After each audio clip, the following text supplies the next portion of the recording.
¿Alguna vez te has preguntado por qué soñamos lo que soñamos? ¿O por qué a veces decimos algo completamente distinto a lo que queríamos decir? Detrás de estas preguntas se esconde la mente de uno de los pensadores más revolucionarios y polémicos de la historia, Sigmund Freud. Acompáñame en este viaje para descubrir al hombre que se atrevió a explorar las profundidades de nuestra mente. Nuestra historia comienza el 6 de mayo de 1856, en Freiberg, Moravia, que hoy es parte de la República Checa. En el seno de una familia judía, nació Sigismund Shlomo Freud. Su padre, Jacob, era un comerciante de lana, y su madre, Amalia, era la tercera esposa de Jacob y 20 años más joven que él. Sigmund era el mayor de 8 hermanos y desde pequeño demostró una inteligencia excepcional. Su familia, a pesar de las dificultades económicas, apostó todo por su educación. En 1860, la familia se mudó a Viena, la vibrante capital del Imperio Austrohúngaro, que se convertiría en el escenario principal de la vida y obra de Freud. En una ciudad llena de cultura, arte y ciencia, el joven Sigmund destacaba. Era un estudiante brillante, un lector voraz que dominaba varios idiomas. Su curiosidad no tenía límites. Aunque inicialmente se sintió atraído por el derecho, finalmente se decidió por la medicina en la Universidad de Viena. Pero no le interesaba la práctica clínica tradicional. Lo que realmente le fascinaba era la investigación científica, especialmente el funcionamiento del sistema nervioso. Durante sus años universitarios, pasó horas en el laboratorio del fisiólogo Ernst Brücke, estudiando la histología de las células nerviosas. Tras graduarse como médico en 1881, Freud comenzó a trabajar en el Hospital General de Viena. Necesitaba ganar dinero para poder casarse con su amada, Martha Bernays, con quien mantuvo una correspondencia apasionada durante años. Fue en esta época cuando experimentó con una sustancia entonces poco conocida, la cocaína. La estudió, la consumió y hasta la recomendó a amigos y pacientes como un posible remedio para diversas dolencias, una práctica que, por supuesto, abandonaría más tarde al conocer sus peligros. Pero el verdadero punto de inflexión en su carrera estaba por llegar.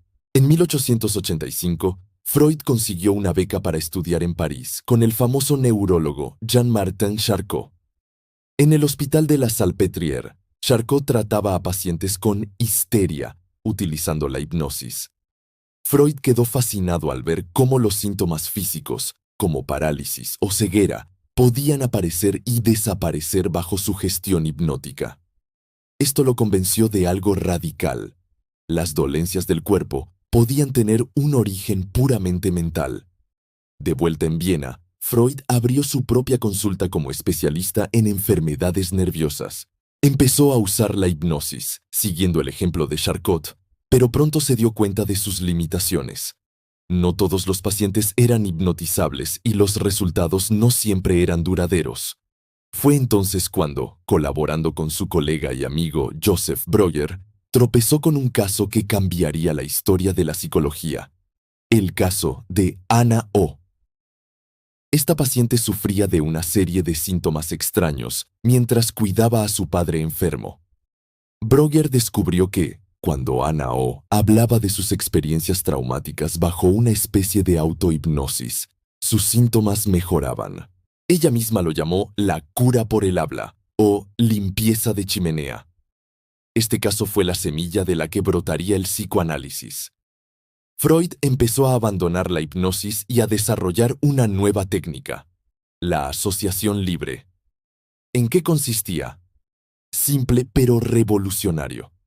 Le pedía a sus pacientes que se recostaran en su famoso diván y que dijeran todo lo que se les viniera a la mente, sin censura, por muy absurdo, trivial o vergonzoso que pareciera. Freud creía que, al hablar libremente, los pacientes podían sortear las barreras de su mente consciente y acceder a pensamientos, recuerdos y deseos reprimidos en el inconsciente. Para él, el inconsciente era un vasto depósito de impulsos, principalmente de naturaleza sexual e instintiva, que moldeaban nuestro comportamiento sin que nos diéramos cuenta. Los síntomas neuróticos, como la ansiedad o las fobias, eran la manifestación de estos conflictos internos no resueltos. Y aquí es donde entra otra de sus grandes ideas, la interpretación de los sueños. En 1900, publicó su obra maestra, La interpretación de los sueños. Freud la llamó el camino real hacia el inconsciente. Sostenía que los sueños no son simples sucesos aleatorios, sino la realización disfrazada de nuestros deseos reprimidos. Analizar sus símbolos y su contenido latente era como descifrar un código secreto que revelaba los conflictos más profundos de nuestra psique. A partir de ahí, su teoría se fue haciendo cada vez más compleja y audaz. Propuso un modelo de la mente dividido en tres partes. El ello, nuestros impulsos más primitivos y hedonistas. El yoe, la parte racional que media con la realidad. Y el superyo, nuestra conciencia moral internalizada a partir de las normas sociales y parentales. La vida mental era una constante batalla entre estas tres instancias. Pero quizás su teoría más controvertida fue la del desarrollo psicosexual. Freud afirmó que desde la infancia pasamos por una serie de etapas: oral, anal, fálica, de latencia y genital, en las que nuestra energía sexual o libido se centra en diferentes partes del cuerpo. Y en la etapa fálica introdujo el famoso y polémico complejo de Edipo, la idea de que los niños sienten un deseo inconsciente por el progenitor del sexo opuesto y celos del progenitor del mismo sexo. Como puedes imaginar, estas ideas fueron un escándalo para la puritana sociedad vienesa de principios del siglo XX. Hablar de sexualidad infantil era un tabú absoluto. Freud fue tachado de pansexualista, de loco, de degenerado. Muchos de sus colegas le dieron la espalda. Pero a pesar de la controversia, un pequeño grupo de médicos y pensadores se sintió atraído por sus revolucionarias ideas. En 1902, comenzaron a reunirse en su casa cada miércoles por la noche. Este grupo, la Sociedad Psicológica de los Miércoles, fue el germen del movimiento psicoanalítico. De ahí surgieron figuras tan importantes como Carl Jung y Alfred Adler, quienes, aunque inicialmente fueron sus discípulos más cercanos, más tarde romperían con él para desarrollar sus propias teorías. Las décadas siguientes fueron de expansión. El psicoanálisis cruzó el Atlántico y empezó a ganar popularidad en todo el mundo. Freud escribió sin descanso, publicando obras fundamentales como Psicopatología de la vida cotidiana, donde analiza los famosos lapsus freudianos, o El malestar en la cultura, donde reflexiona sobre el conflicto entre los deseos del individuo y las demandas de la sociedad. Sin embargo, la vida personal de Freud no estuvo exenta de tragedias. Fumador empedernido de puros, en 1923, le diagnosticaron un cáncer de paladar. Durante los siguientes 16 años, soportó más de 30 dolorosas operaciones y tuvo que usar una prótesis que le dificultaba hablar y comer. Pero nunca dejó de trabajar. La tragedia mayor llegaría en 1938. Con la anexión de Austria por la Alemania nazi, Freud, por su condición de judío y por ser el fundador de lo que los nazis llamaban una ciencia judía, se encontró en grave peligro. Sus libros fueron quemados públicamente.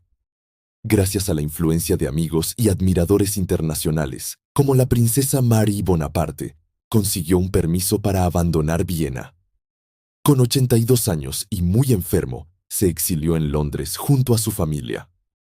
Freud pasó su último año de vida en Hampstead, Londres. El cáncer avanzaba implacable y su sufrimiento era inmenso. Fiel a sus convicciones sobre la autodeterminación, le pidió a su médico personal y amigo, Max Schur, que le ayudara a morir. El 23 de septiembre de 1939, Schur le administró una dosis de morfina que le puso fin a su dolor. El legado de Sigmund Freud es inmenso y complejo. Hoy en día, muchas de sus teorías han sido cuestionadas y revisadas por la ciencia.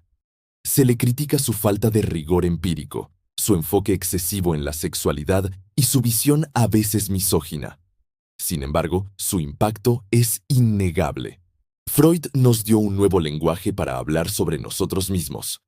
El inconsciente, el ego, la represión, el complejo de Edipo. Son términos que ya forman parte de nuestra cultura popular.